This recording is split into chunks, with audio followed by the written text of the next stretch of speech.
এবারের নবনির্বাচিত 23 এপ্রিল বিকেল 5টায় এফডিসি প্রাঙ্গণে অনুষ্ঠিত হয় শিল্পী সমিতির নির্বাচনের শপথ গ্রহণ। এদিন বিকেলে 2024-26-এর শিল্পী সমিতির নবনির্বাচিত কমিটি শপথ গ্রহণ করে। সমিতির সভাপতি মিশা সওদাগরকে শপথ বাক্য পাঠ করান কাজী হায়াত। এরপর বাকি সদস্যরাও মিশা সওদাগরের নেতৃত্বে শপথ গ্রহণ করেন।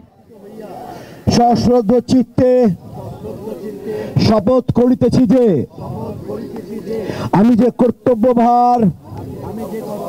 অনুষ্ঠানের কিছু সময় না পেরোতেই এক সাংবাদিকের উপর হামলার ঘটনা ঘটেছে। খবরের কাগজ পত্রিকার এক সাংবাদিকের সংবাদ গ্রহণে বাধা দেয় খল অভিনেতা শিবা শানু।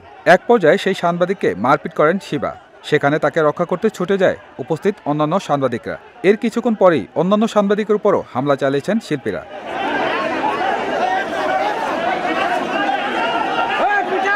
হামলায় 27-এর বেশি সাংবাদিক আহত হয়েছেন।